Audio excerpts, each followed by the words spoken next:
Hi, Beatrice. Hi, friends. Thank you for joining. Hey, hi, everyone. There's Andrew. Okay, I'm going to get everybody in here. Okay.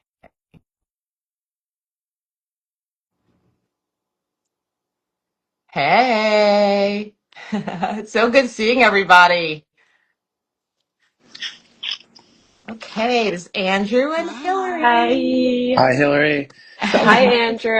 I was just telling Bethany that I Oh, did something thanks, to the Scott. lens of my phone, and so I apologize that it's like the lighting is gauzy. Oh my gosh, no worries. We are It just, gives me this kind of ethereal look, you know? yeah, no, it does. It gives you like this otherworldly, like, I know. Right. I'm embarrassed, so my apologies. You no, look, oh my you look, gosh. I know you look very heavenly. Yes, Yeah, yes. Right. I love that. Heavenly. So what I'm going Oh, for, man, the light, the light behind me, I'm going for the whole Jesus effect. Yeah, love it. Love it. it's working out well. It's working out well. Well, we are just so glad that you're here, and hi to everyone that's joining. It's good to see everybody. We have some new people joining. Yeah. I think this is a really important topic, and one that is not really discussed a lot. And I mean, Andrew, from some of the posts that we've done before, some of the feedback on the post is like, we don't care about men. Yes. um, Yes. and so and everyone's got their own perspective, so that's understandable. But Yeah. we're glad to. I mean, it tells us that we're hitting a nerve, right? And that this is something that we want to make sure that we delve into, because we are Hmm. hitting a nerve there. So without further ado, I'm going to introduce you. So it's my pleasure to introduce Andrew Reiner. Andrew is the author of Better Boys, Better Men, and he researches, writes, and speaks about and advocates for healthy masculinity for boys and men. And so these areas of his work include helping men develop a toolkit that they need for better relationships, helping partners better understand men, and helping parents understand how they can help boys thrive as well. And so, again, Andrew is a well-regarded author whose writing has appeared in the New York Times, the Washington Post, the Boston Globe. He travels the world talking about this topic, and so we're really honored to have him here to chat with us, as relationships are a core component of what we are always discussing and Sincerely Divorced. Oftentimes, those that have ended, but it's still all important. So, thank you, Andrew, for being here. Yeah. It's And before, wonderful to be here. Thank you both so much. I love what you guys are doing. I've told you that many times. thank you. We're very appreciative and very humbled at how this has all come together and that we get to work with so many amazing people like you. Like it's incredible work. But before we kick off on the interview, I just want to let people know that we have some questions that we have kind of structured this interview around with Andrew. Some of them were included in the caption on the post. But if you have additional questions, you can feel free to drop them in the chat, or you can DM us. And then what we're going to do is we're going to compile all of those answers to the questions, and we are going to email them. But the trick is that you have to become a subscriber to get the questions answered. So go on to sincerelydivorced.com, and you'll see the box to become a subscriber, and then we will send those questions and answers out within the next week, plus a recording of this live, which we know is going to have some amazing information in it. So, Some nuggets. Thank you, yes, some Hillary. really good nuggets.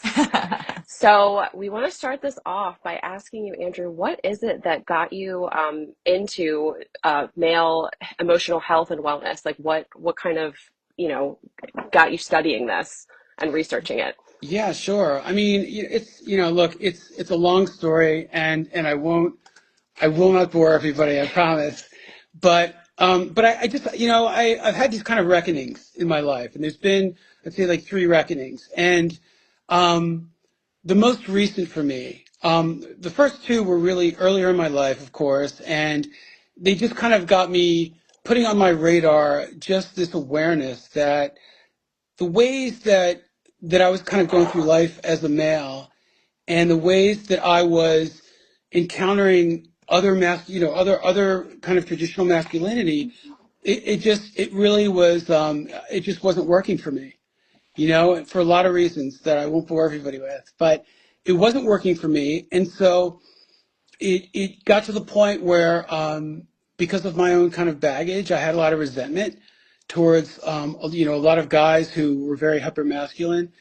And so when my wife and I, when our son was born, um, I was uh, I was elated. I was terrified, not just because I was becoming a parent, which in and of itself was enough, but because I was becoming father to a son, and or at least as far as we knew. I mean, biologically at that point he was, and we didn't know if he was going to be identifying that way, but he has, and as a boy, and so.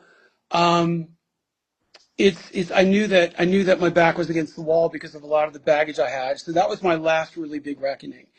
And I realized that I had to confront a lot of my own hangups and a lot of my own frustration and anger and pain. And I had to like really face these things because I didn't want that to be the baggage of this little boy. And Mm. so I had to be a lot more thoughtful about how I was going to encounter this. And at the time, I was teaching a course that I created called wrong course, The Changing Face of Masculinity. That was it. That was it. And so I was teaching that for a while. And so that was a really good way for me to start kind of teaching things and learning from my own students. And then, of course, hopefully they were learning from me, but having really great conversations as a way of me trying to navigate and figure out where I was and what masculinity was going to mean for me and, and for ultimately for, my son. So, and that was really the impetus for my first book. And really I have to say, I'm working on another book right now. I'm about 2/3 of the way through, and this one is about the struggles of boys boys to feel connected, and they feel so isolated. And it's also about the role that many of us unwittingly play in that. And Mm. so this has also really been a really great journey because I'm learning so much this time from boys. And so it's just kind of like, it's just like the next like leg of the journey. Mhm. Right.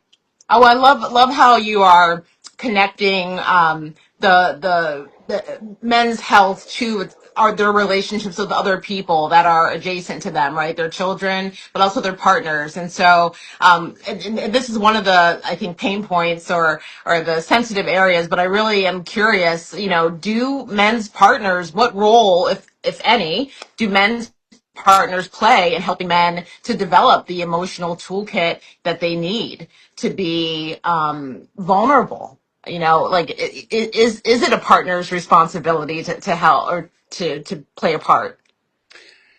And that's the big question, and we could be here all evening for this one, Bethany.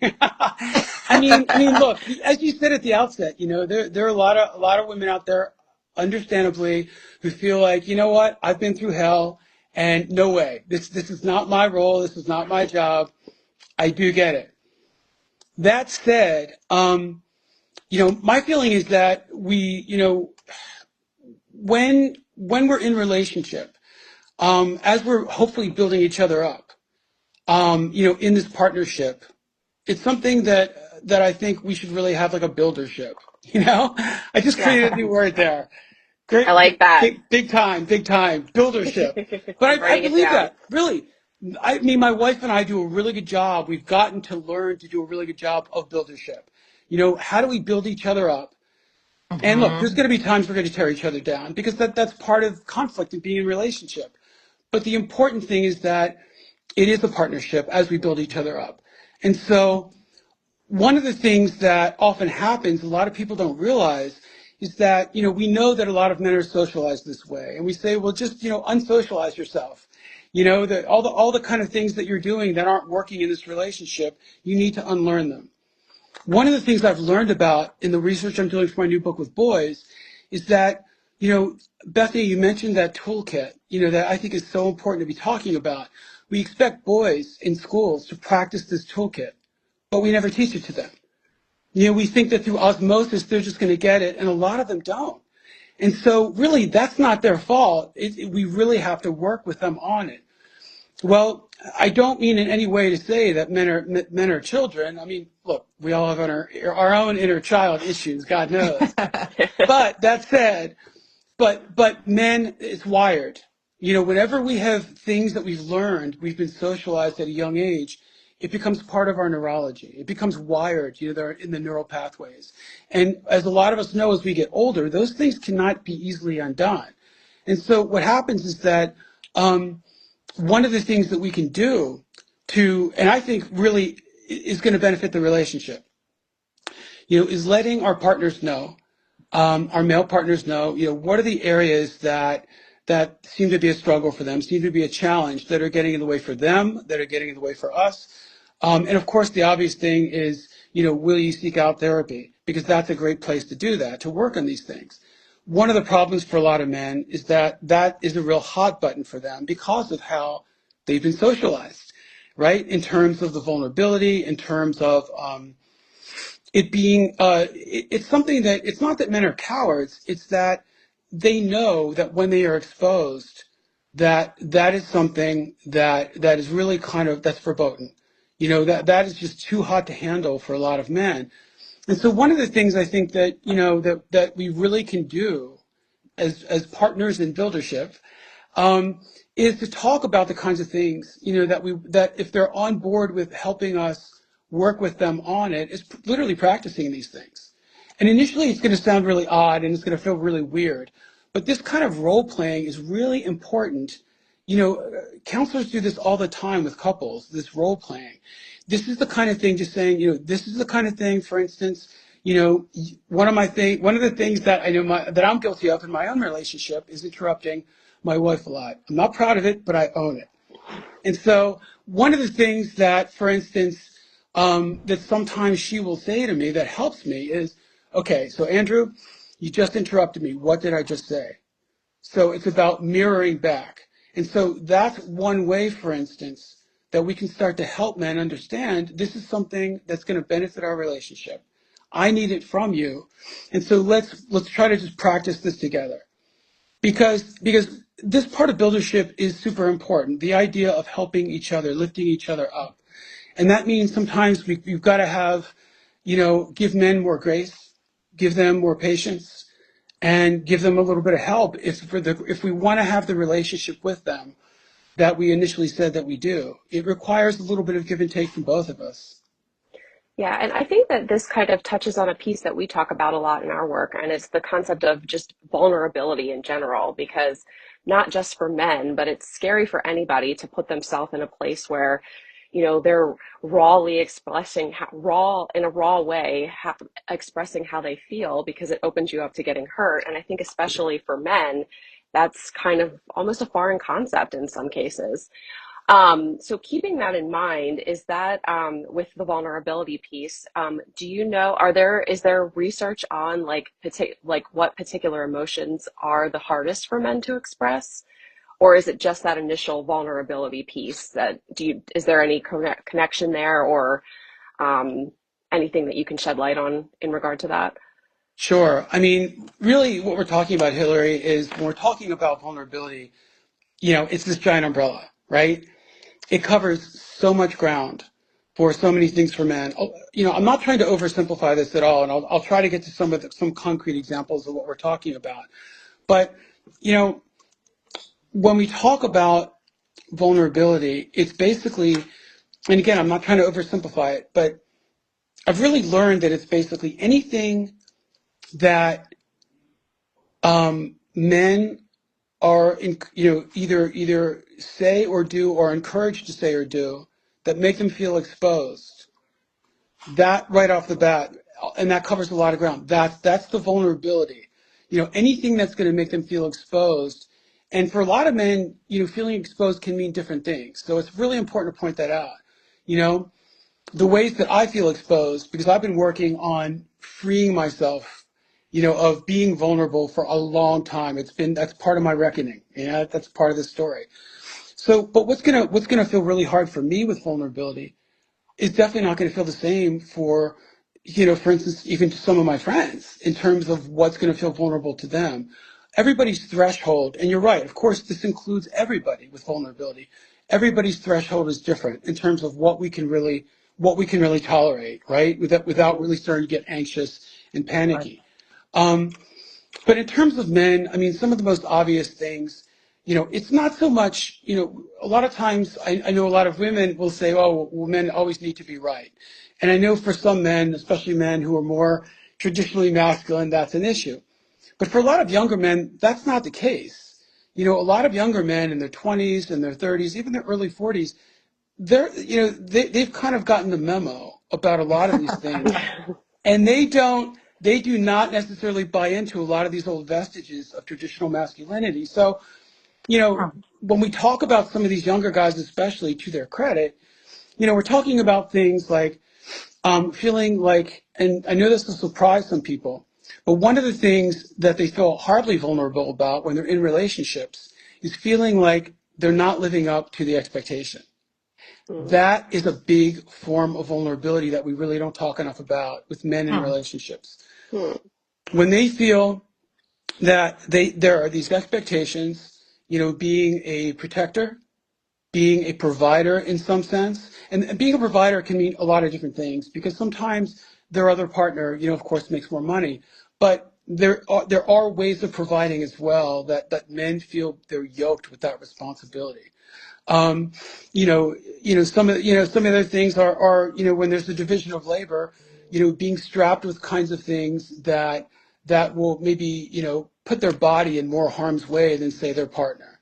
You know, um, so for instance, it could be doing work around that, doing work on the house.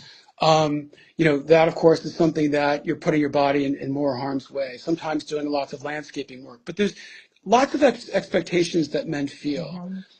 that make them that when they feel that they're not living up to it, the slightest thing that makes them feel that they're being exposed can really be a struggle for them. The Interesting. obvious one, of course, is when men have to be in touch with their deeper feelings. But it's not just with expressing love. I think a lot of younger men can do that, but it's a lot of negative emotions with vulnerability are the things that a lot of young men still struggle with. We're talking about shame, fear, sadness.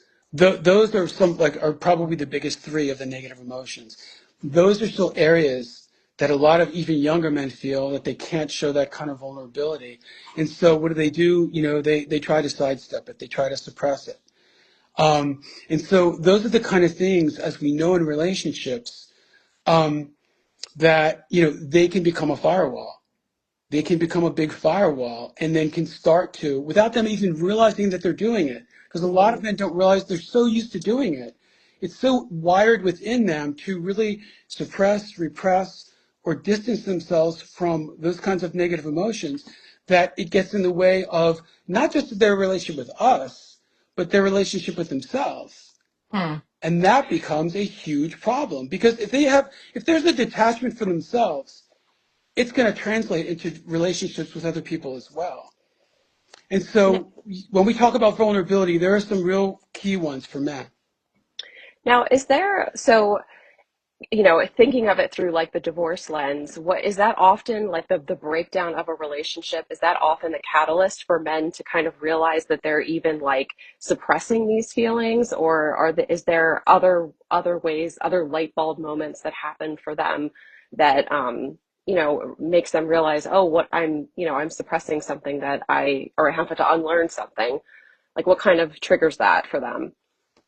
For a lot of times, a lot of men when they go into therapy, when their backs are against the wall because their partner said, you need to go into therapy for this. A lot of times it is those kinds of things. It's feeling that they are not measuring up, whether their families have said that to them literally or not, or their partner. Um, Feeling like they are falling short, as the man. That is actually a pretty sizable one. I'm not saying that's that's the most common one. It's not, but that is a big one that a lot of us don't realize. I cannot tell you, if we could drop a microphone into men's groups around the country, you would be amazed at the things you hear. Yeah. People would be blown away by the self-awareness, and by the amount of shame and guilt that is so self-imposed by so many of these young men about things like this. But yes, absolutely to your point, Hillary, that the suppression of negative emotions, because they have these giant ripple effects in so many parts of not just their lives, but our relationships with them. Because what happens is that a lot of men, when they start feeling these things, and they're not really engaging with these negative emotions, then they start, what happens often is that they start, experiencing more anxiety, they start experiencing it, or they start experiencing depression. And what happens is that then they start feeling shame, and they heap up more guilt on themselves because they can't push through. They should be able Yeah. to handle this themselves. Yeah. And so that becomes a lose-lose for them and for those of us who are in relationships with them. And these are the kind of common things that often show up, in therapist's office. I think one of the things that's also interesting, like listening to you talk about the negative emotions of shame, fear, and sadness. Like I think those are some of the very prominent feelings just going through divorce. And we talk a lot about that with Sincerely Divorced, of course, is like this disrupting this narrative of shame and failure around it. And that's like a very general concept that we have, but it's really interesting to hear it in the context of that those are particularly difficult emotions for anyone, but especially for men. And that's often what divorce triggers is like, amplification of shame and fear of the future and, and sadness about what's happening and how sad it is to not have a place to express that. I mean, whether that's therapy or whether that's, leaving a comment. And we're really grateful for a lot of our male followers, especially that are very, involved and engaged in, in this community because like now I'm just connecting all the dots, like how important that is Yeah. that they can do that because, divorce is amplifying emotions that they're already struggling with and Yeah. naturally because of how they're wired. And Absolutely. it's a heavy burden to carry, to feel like you have the weight of the world on your shoulders, but you don't have any way to express it or to put it down. Like I can't even, I mean, I feel that way in my own life, but as a woman, I feel like we're kind of like wired in a way to talk it out or and it's more normalized to do that as a woman. And so I can't imagine if I didn't seek that out whenever I'm feeling that way. Oh, So absolutely. And one of the things that's implicit to what you're saying, Hillary, is permission. And that is a threshold that a lot of men, sorry, I'm like actually getting worked up about this. Um, that is something that a lot of men don't believe that they have because it's something they've never been given permission. And this starts with boys because so many boys and so many men do not feel like they've got permission. We can, Mm. at a certain point, we can tell them, no, no, no, you're safe with me. I give you permission. But when it's been ingrained for so long and they've been burned, especially when they're younger, so long, and they've learned how to build up these compensatory coping skills where they basically wall themselves off, those of us, even those of us who tell them you've got permission, it's not enough. yeah. They really need, yes, that's right. Therapy is usually the thing that's going to help them take down the wall. But if not therapy, another thing that's really important is men having other men where they can bear witness, where they can do these things. They can do these things and they can be together and they can bear witness and they don't have to even, it doesn't, like a men's group, it doesn't have to be therapy, but that is a place where men can actually learn to give each other the permission that they need, and that's something then that they can take out into the world. That's why it's so important. It really is. Yeah. And this also like strikes a chord with me because I have a son who's 8 and I just always want him to know that, because I mean, as a single mom, I know that it's not the same as seeing a man being open about emotions or being a safe place for that. But like, I always try to like tell him like I'm a safe space, like you can talk to me. And I don't know, I can already see, because I have a daughter too. I can already see how it's going to be different for the two of them based on that. And That's right. this conversation like really like invigorates my desire to just really, try to fight against that as much as I can. as a mom. Absolutely. Yeah. I mean, yeah, it's for me, it's tough because I've got a 14-year-old son. And despite all the years of messages he's gotten from his mother and me, and I've worked, endlessly with him on things like this, conversations and, reading things together. And man, I got to tell you, he's at an age right now where I can tell he does not feel that he's got permission.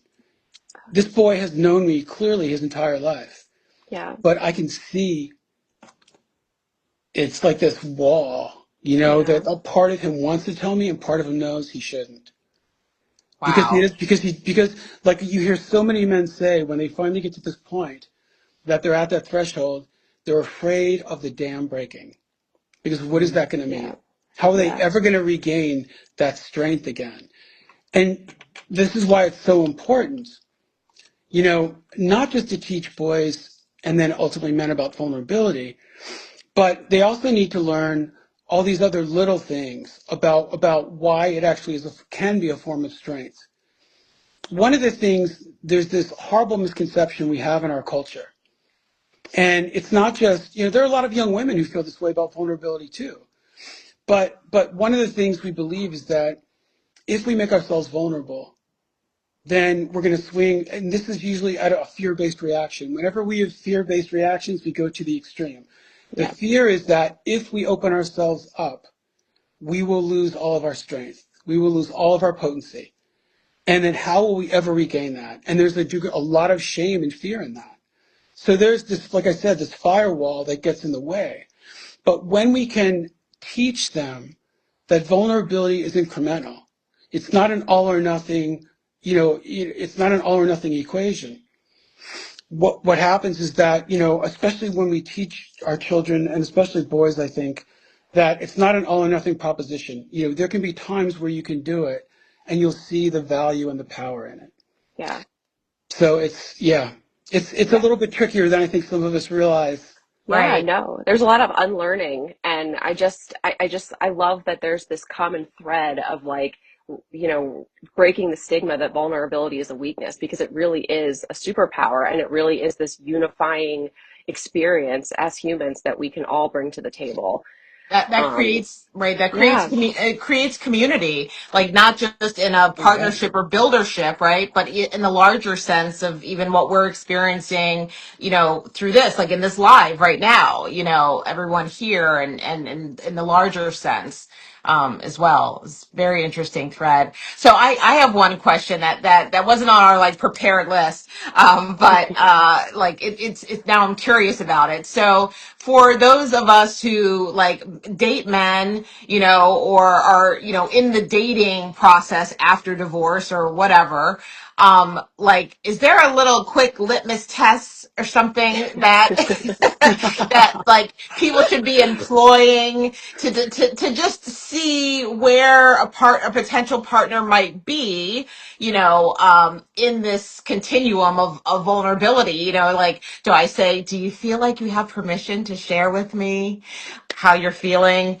Or is there a phrase or something? I mean, I'm genuinely curious. Like, how do you kind of suss this out? Because I think just in general, like people that have been divorced or through any bad breakup, like we're kind of really suspect probably of like most of like a new relationship and like a new partner, and like we're, people think, oh, my picker is off, I can't pick so like, all of these things are so important for those of us that do want to have healthy partnerships. We want ourselves to be healthy as well, but like what should we be looking for? What should we be asking to assess for each other, and men of women and women of whatever your relationship configuration is? How do we assess that? I think the best way to do it is, the best way to do it, I think, is often like the best researchers, the best researchers, not the best, but the most creative ones are the ones who often, as a way of trying to, test a theory and to get to the bottom of what's going on, they'll create these really interesting creative ways of getting participants to do things that they'll never make the connection of what it is that the researcher is trying to understand. And so I think we need to do the same thing. I don't think we should always ask people. And believe me, I'm a big believer in being direct. Bethany knows me. She knows I'm a big big believer in Yes. being completely straight up, completely. But one of the things I've learned in about, in working with people, and this has taught me in my book with working with boys and trying to get them to open up in the book I'm working on now, is that sometimes there is more benefit in asking people things, in a more creative way that puts them into situations where they don't have to think about, how would I react in a situation? Because one of the things that a lot of boys and a lot of men have a really strong radar on is anything that's going to make them, even to themselves, look vulnerable. So, they don't want to do that. So if you're asking questions, and a lot of men aren't fools, even though we might think some of them are, they are not fools, trust me. When it comes to vulnerability, they don't want to, most men do not want to look more vulnerable than they need to. And I think that's true of most people anyway, but especially men. But I think that coming at it with questions about things, that are part of their life, Hmm. that they feel a lot more comfortable answering, and that they won't feel there's an ulterior motive. Yeah. But it's like a lot of times the things that can be symbolic of or representative of who we are, you know? So, for instance, saying something like, "Oh, so I know you've got, I know you've got a, I don't know, I know you've got a son. What is your bedtime? When he's with you, what is your bedtime? What does bedtime look like when you're putting him to bed? What's a Mm. typical bedtime?" I was going to say protocol, but that's the wrong word. This is all the research I'm doing. It's like, Yes. yeah. What's a typical bedtime scenario with you and your son? What does that look like? So when somebody tells you very specific things about like what they do, that is a great teller. That is really symbolic of the kind of relationship they have. And I think that is far more interesting to talk Mm. about, far more interesting to learn about, and you'll get a far more realistic approach or assessment of what somebody is like in terms of their relationship. So You should can I have, like file that question away in my brain to I ask think as I think a bedtime is a great one Yeah. because it really shows the approach that we have at really probably the most vulnerable time of the day for all of us, not just Mm, children, but especially children. Hmm. interesting. Yeah. Because a lot of children, and this is true for a lot of boys, I've noticed, and my own son is this way, and a lot of boys are this way. They will not talk during the day, but suddenly at night, man, you will start getting these crazy fears and anxieties, and you're like, where is this Where coming was from? this? Yeah. And what am I supposed to do with this at bedtime? Yeah. But that's a good example of, you know, how we put children to bed is a really good example of the ways that we engage with them, in terms of our sensitivity, in terms of our vulnerability with them. But that's a good example. You know, asking them, for instance, maybe things about, you know, the last time that you were out on a date and somebody ghosted you or, somebody blew you off, how did you respond? Because, something like that obviously is going to tell you at least a little bit Hmm. about how, somebody deals with rejection. Right. And rejection Interesting. is rejection is a big one for men. A lot of people don't think it is. It's huge for men.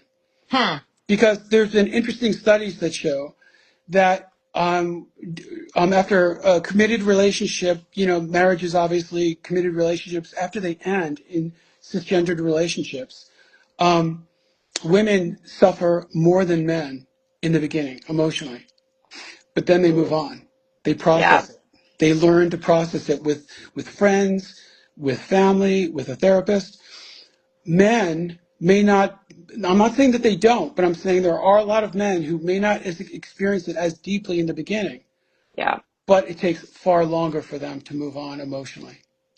That makes And sense. and and and there's been other studies that show that young men, older boys and young men, have a much harder time with social rejection. Believe it or not, I didn't. This isn't my study, than young women do in certain situations.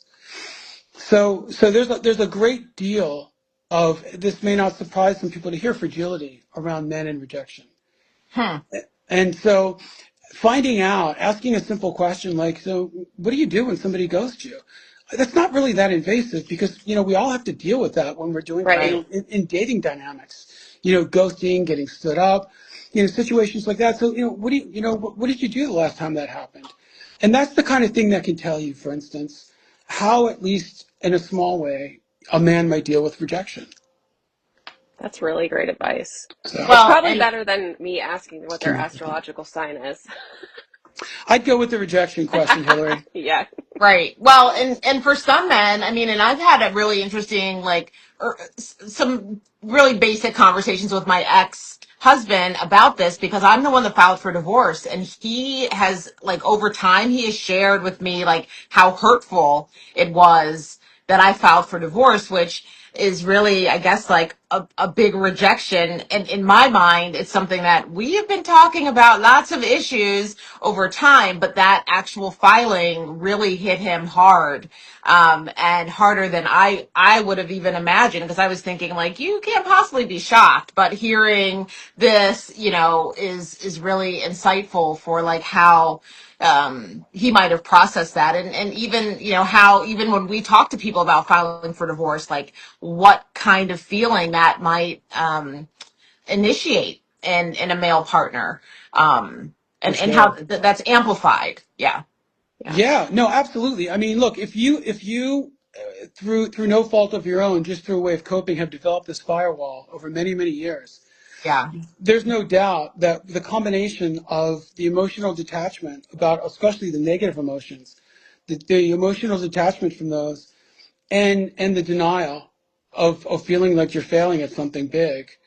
I mean, that's something that a lot of men, not all men, of course, but a lot of men can sometimes feel like, like, why is this happening? Yeah, we've got problems, but so what?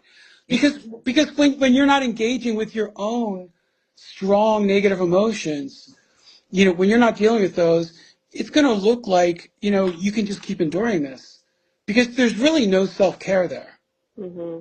Ultimately, there's no self-care. And if you're not really caring for yourself, you're going to allow this kind of pain to just keep going on and on and on if it's the most, defining relationship in your life.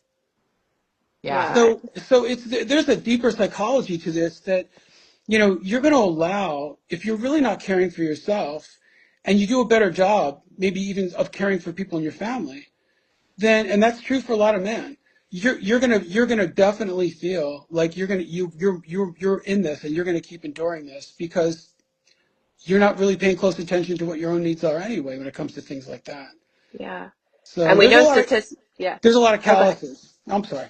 No, no, no, you're fine. I was just going to say, and just to underscore your point, and statistics show us that, women file for divorce more often than men do. So, I Far mean, more. this is also a very important and very relevant framework to view that through, I think. Yeah. Right.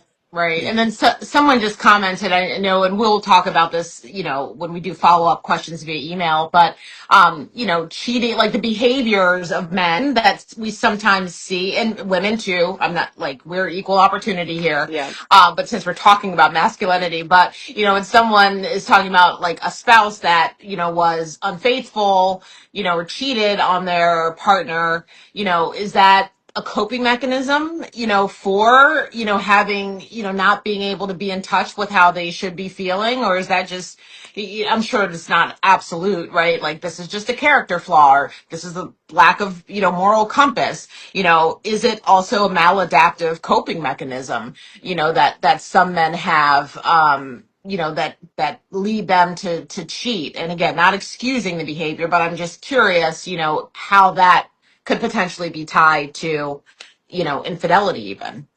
Oh yeah, and I mean, look, we all know that there's a lot of books out there, and a lot of therapists more than happy to talk about this is why men cheat or why women cheat. But honestly, it really is a case by case basis. I can tell you that when I was much younger, and I was in relationships and I cheated on girlfriends, I can tell you that I realized years later when I was always trying to figure out why did I do this? This is I'm a decent person. Why the hell did I do this? What it always came back to, and I wasn't aware of this, was that the difficulties that were happening in the relationship that were, for me, that were emotional, and the things that I was struggling with, and the feelings of not even so much sexual as much as emotional intimacy, Hmm. and the gap that was there, that and that my needs that weren't being met. When I would have an encounter, with a young woman, I thought it fulfilled on some level that need of feeling accepted and wanted and validated. And of course, it was fleeting. Then I would go back to the relationship and feeling far worse about myself. And the problem was still there, if not even larger. But there are definitely some men, that can be the reason, Mhm. because there is that firewall that's been created. They're struggling without realizing it with the lack of intimacy, emotional intimacy that's going on, and they need that, and and Mm. and they keep trying to tell themselves, I don't need it, I've got this, I can handle this, but they Yeah. do need it, and sometimes for some men, I'm not saying this is always the case, but for some men, it's a way to get that acceptance and that validation, of feeling like there is somebody that wants me. Yeah. Wow. I know. And before we and this kind of ties into that, but what are our last final question for you is what are some ways that the men and women listening, how can they support men, whether it's in a relationship, a friendship, if it's your brother or any kind of male that's in your life, how can we support them as women or men to men in order to help foster this community of like offering like bolstering men's emotional wellness. Yeah. Got tongue tied there. Right. No, I know. I think it's easy and understandable to get really frustrated. Because of the emotional distance at times, and the unwillingness to really budge, for all the reasons that we've been talking about. Um, One of the problems I think that doesn't get talked enough about, in our culture about relationships, is that there's always this expectation, and I have this expectation too, of a kind of emotional well-being and expectations about what a healthy relationship should have. I have the same thing. But if you're going to be in a relationship with somebody who is, if you're coming from two different places, there's this kind of expectation in our culture that, well, if you're not where I am, there's almost a kind of moral superiority. If you're not coming at it from the place that I am, and you operate the same way in a relationship than I do, then there's something wrong with you. And we really don't do a great job in our culture of really trying to understand man, like the kind of conversation we're having this evening.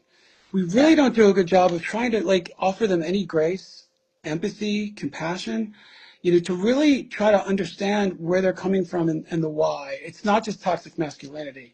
That's a really lazy, lame label to keep throwing out. Mm. It stops the conversation, and it's not productive at all anymore. It's really not. Just to blame it on that. And so I think that if we start to understand that, you know, if we want to be in a relationship, for instance, with a man, and we seem like, okay, you're not really meeting me where I'd like you to be, we also need to understand, and this is not in any way to excuse behavior, it's not, but it's a way of understanding behavior. To say that, you know, this is the way that I think might be a little bit healthier for us, but I can also understand that you're coming from a different place. And so the challenge for us is to find out how can we both have our needs met to a greater degree, and really have that buildership, where but there's both grace for each other and understanding. If we do want men to catch up to us, in certain areas that we need in our relationships, which is understandable, there has to be a degree of patience. If this is somebody that we decided we want to be in a relationship with, I do think we have a responsibility. Um, One of the issues I have with a lot of relationships today, there's this kind of prevailing ethos of um, of just disposability of relationships, and I don't think that's a good ethos. I think it's important to know what our boundaries are, what our thresholds are, absolutely. But I think that we also sometimes draw too deep a line in the sand too quickly. Mm. And I Yeah. think when it comes to men, it's very easy to say, look, I'm going to go the way that a lot of younger women are doing. We don't need men. Why put up Yeah. with you? I mean, when you're going to discount an entire gender, something is a little bit off here. I'm Yeah. sorry. Yeah. But I really do think that if we're going to make it work, Mhm. um, we really, I think we have to try, there has to be a little bit more understanding. And it's not that men don't need to understand us, they absolutely do. They need to understand where we are, and there needs to be understandings, ground rules in relationships about the understanding that there's going to be work, intentional work being done to try to understand each other a little bit better and to see what our core needs are in the relationship. And we've got to get that from the male partner as well, Hmm. because we can't let him off the hook. And what a lot of men don't realize, and I've been starting to do more posts of this on Instagram, a lot of men need to know what their needs are, because Mm, when they don't know where their needs are, they're not being an accountable partner, because what they're doing is, instead of telling their partner when that partner has trespassed and has hurt them, they're sucking it up and thinking, I can handle this, and they're going away and they're being resentful. And as we all know, when you build up resentment, man, there is not a lot of good that's going yeah, on there. Talk about a firewall. yeah, And so, and a burden. oh yeah, absolutely. So it's really important that there be ground rules, that we learn how to navigate conflict together, and the ways might be different, but again, we have to give each other a little bit of grace, but we have to work on this together and really start to kind of hammer these things out. Because the other thing about resentment, the other thing about men not talking, is that what they don't also realize is they're really not being accountable to themselves. And I think deep down, men do know that there's a problem with that. There's something where they're really not, they're not being accountable to themselves, and I think there's a degree of shame with that. Wow. Yeah, this. Well, okay, the cat is making an appearance, which, the cat, when Gaia comes on the scene, that means, it's a wrap. She's like, it's time to cuddle. But before we do, Andrew, thank you so much for joining us. Thank And you. It's been great. you dropped so many gems and nuggets here. And thank you everyone that like has stayed and is like part of the conversation and leaving some really great messages and comments. We've been taking notes. And it is so interesting how much we are wired to believe certain things and how those things still are, somewhat hidden, even when going through a really emotionally barren experience like divorce. So we thank you for your time. I think this is just the Thank you. beginning of many collaborations and further conversations with you, and we're grateful for that. But please tell people where they can find you on Instagram, where they can get your book, Better Boys, Better Men, and so that they can connect with you. Because Andrew's a great person to follow. If you're not, Absolutely. follow him Yes. now. Thank you. Thank you so much. Thank you, Bethany. So I'm mostly on Instagram. I have a presence on Facebook, but I really don't engage. So on Instagram, I'm Andrew.Reiner.author. And for my book, I think the easiest place to find it is Amazon at this point. Okay. Great. So I And think it's we will good. post, yeah, and we will post links to your account and then also to your book in the when we post oh, the live thanks. as Thank you, well. guys. So Thank you. yeah, Thank you. Thank you. super Yeah. And this easy. this has been an honor. I love, as I told you, I love what you guys are doing. It's Thank such you. important work. Oh yeah, it's such important work. You're welcome. And it's been an honor to be on here with you guys. Oh, thank Yeah. you, Andrew. Well, you're doing great work, and Yes. we're so glad to be able to be in a partnership slash buildership with you and doing the same. Absolutely. Yes. Thanks, All right, guys. friend. We'll All see you right. later. Bye, Thank everybody. you. Thanks for joining. Bye, everybody. Bye. Bye. We'll get you his info.